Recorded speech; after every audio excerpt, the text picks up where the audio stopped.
Hi folks, welcome back to the Amazing Education Station. It's information that's going to benefit you and you need to know. It's not about the video, I always say, because it's not an amazing video, it's just to listen to. Okay, so today's topic: happy families can lead to better health and a better economy. So you don't have to worry about being laid off, poor, fired, government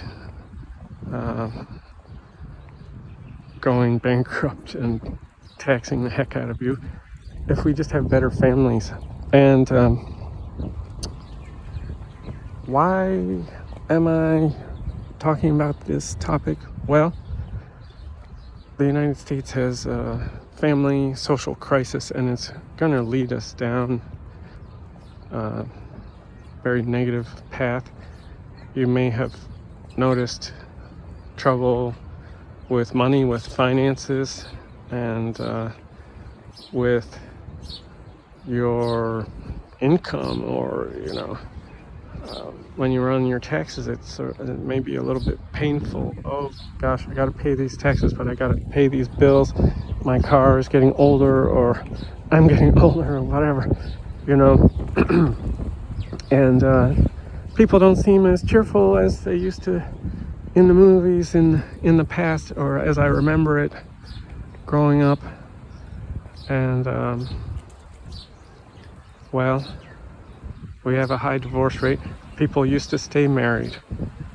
You used to have happy families and kids, kids that were polite and friendly, and maybe things were very strict back then. People just weren't really happy, but they just stayed together. Well, maybe, but maybe they actually were happier. They were healthier, probably. It seems these generations not getting the exercise are less healthy, because we moved away from the farms, started driving cars, moved out of the crowded, dirty cities. That was a positive thing. People make decisions, and for good reasons, based on let's say the good intentions, but then sometimes the consequences are terrible. And equality, all the push for equality of human rights, very good, very, very good. How about equality of equal pay and equal representation in different professions? Well, pushing for it when we still have children, women still have babies, the babies still need to be cared for. Do you really expect that we're going to have an equal pay situation? No, we don't. And moving toward it for maybe, say, like childless women that never want to get married, if there's some way to prove it, that they're not going to quit the job at a much higher rate, much higher than men, due to childbirth or having children to take care of that you already have. If you can prove that for certain people, then okay, equal pay may be warranted based on their skills, but based on their ability within the job and the company, and not on anything else, and certainly not mandated by government. It's ridiculous. Okay. And as I said, we live in a society that we still need children to continue the society. And we're overcrowded, overpopulated, overpolluting, over-trafficked. We have too many vehicles causing us trouble, because, people might commute an hour each way to work through the pollution and suffering the lack of exercise and the asthma and other problems that come from driving around. So we moved away from walking, horses, bicycles, and we thought it was a wonderful thing. getting rid of all the horse poop and all the, other problems. The slow commute on a horse or walking, and we replaced it with something fast. It seemed like it was clean. Well, maybe the tailpipe doesn't poop, but it gives you cancer because of the air pollution. It takes away the exercise, and we have the diseases of the wealthy coming in. Diabetes, heart disease, #1 killer in the United States. So we got that. So just because something seems better, television, washing machines, dishwashers, vacuum cleaners, it might not be good for your health and could cause problems. In fact, it could cause the mothers of the world to not be at home, not taking care of their children, out with handsome, wealthy men instead of being a mother at home, and attracted to leaving the husband, leaving the family as a broken family. And what kind of lessons do the children get taught? How much information do they get? Well, they get information from the modern media, which is both good and bad. They can learn a lot, but they can also get, just terrible ideas from the high crime, high drug use media culture, and that includes movie making, or the film industry, the music industry, and other industries where, there are a lot of drug users, druggies, and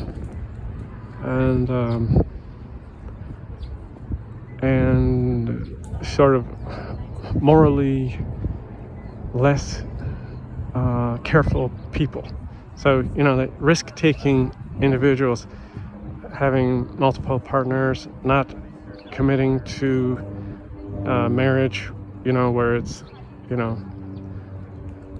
sort of faithful family traditional structure. And along with that goes a lot of disrespect for business, and get all that, very economically so-called liberal, which means actually disrespect for property rights, and it's very harmful for society.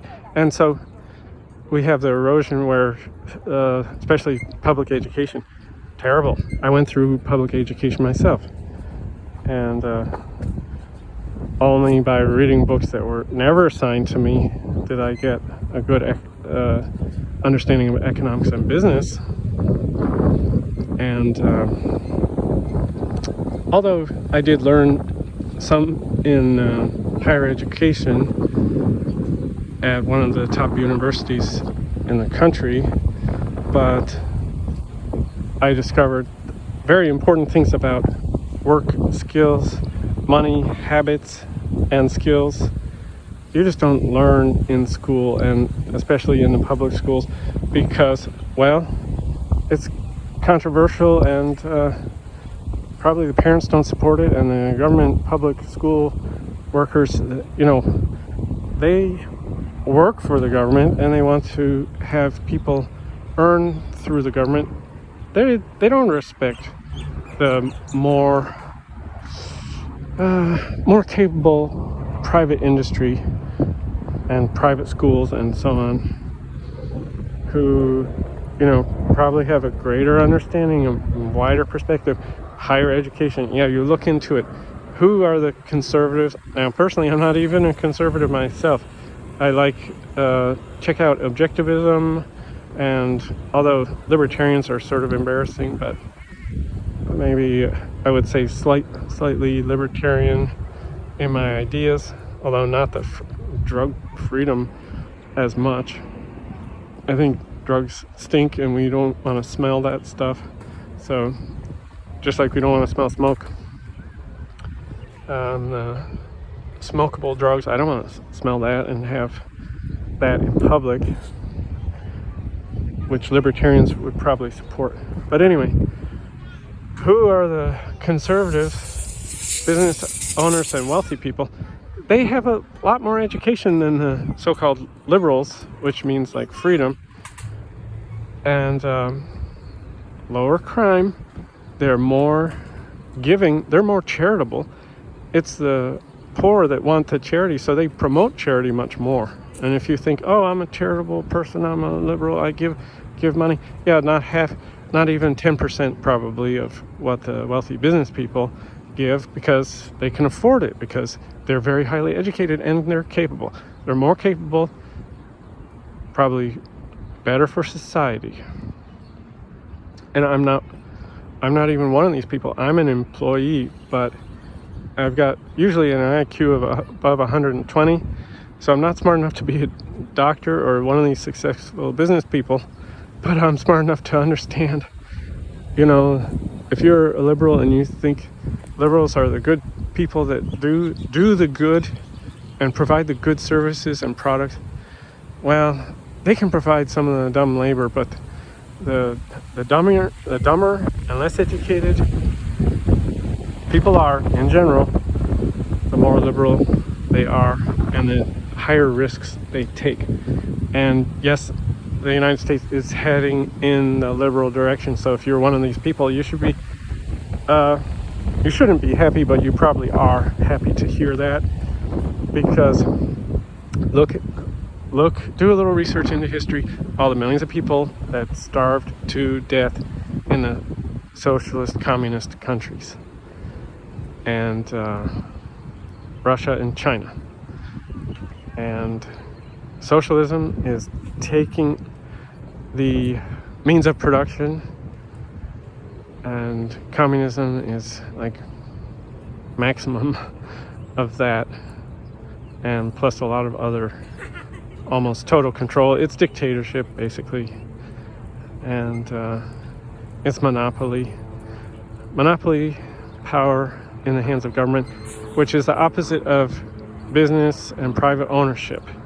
So what they say that they want, which is for individuals to own the means of production, that's business ownership. We have millions of businesses in the United States, so we've achieved what so-called liberals, socialists, and communists want. Anybody can start a business almost, and millions of people do, and that's what we have, and they provide goods and services. And but you don't have a single dictator which can turn evil, can go senile, order a war or an attack or a pogrom or however you pronounce that against their own people and kill. It's not the Nazis. Oh, National Socialists, Nazi, National Socialists. We don't have the Nazis in power over here. It's the German socialists that killed millions of people. Oh, the liberals that so love human rights and love people, they're the ones responsible for millions of Jewish deaths and so on and so forth. The Jewish business people and the people with economic education, very high education. Yeah, it was the socialists and the liberals. Oh, you say, well, that wasn't, it was just an evil guy that took over the Socialist Party. Well, it was millions of people that supported that party and elected him. Yes, that's right. He was an elected guy. So, I'm just trying to help you out and help you understand that we have to avoid where the United States is headed, which is towards socialism, towards down the dangerous slope against human rights, against ownership of businesses by the citizens. So liberalism is not beneficial. It's confused. As I said before, the people with the highest education, highest income, they have more knowledge and they understand more, and those are the business owners, and you can just look into education levels of, say, Democrats versus Republicans. I'm not a conservative Republican. I don't really get along with those people, but just look into it. I might have more education than the average Republican and Democrat. I definitely do. I have about 20 years of education, maybe 25. But I'm a master educator, not a financial advisor, but this is going to help you financially to avoid this and avoid bad families in the United States. Keep the families together. Start promoting that women raise their children and try to teach them to respect others' property. Don't steal. Even through laws, don't support laws that allow taking of property. Which, yes, even the United States didn't used to have an income tax and many other taxes and many other controls that are why we have a mixed economy that it's mixed between capitalism and socialism. Look into it, and if we have better nutrition, stop driving around, you folks, overweight, taking medicine and other drugs and alcohol and stuff like that, trying to be happy, but it's temporary. Take care of your health and cut out all that bad stuff, and exercise. Walk at least an hour a day. Families decide, just have one car and don't even use it. You need to live, don't use it very much. You need to live, maybe use an Uber or a Lyft and live close to work, live close to school. We need to rezone, talk to your city council or whatever you might have, township meetings and so on and so forth, and say, let's reorganize every neighborhood so that we have at least a basic food store, not a high traffic place, but a place maybe you can only walk. It doesn't even have parking, so it forces people to be healthy. It doesn't force them, but gives them the freedom that why not have a basic grocery store, a five and dime, so to speak, in a neighborhood. And we have laws that restrict against that, of course, because we have zoning. Well, is that promoting human rights? Zoning. Some zoning does, prevents noise violations and pollution right near housing. So yes, it can promote human rights, but just the idea, we've gone way too far. So take a look into it, be healthy, promote good families. We need to rethink all the single parenting that goes on, and the laws that take money from some people to give to other people's children, and to have children out of marriage. It's absolutely nuts, and it's leading the society just down a dark path, very dark, terrible future if the trend continues, where we may have, 75% of children having only one or no natural parents in their home. Right now we're more than 50% already. So take a look into all of this. Smarten up, folks, just smarten up, or keep your mouth closed and talk about something else instead of promoting silly ideas. And so I know I'm coming down a little bit because this is a typical thing where really people with high IQs, they go around grumpy. They're like curmudgeons because they can see things a lot of other people can't and understand much more. And so they're disappointed in society and they're worried. So that's the deal. Good luck with your future. Thumbs up, like, subscribe.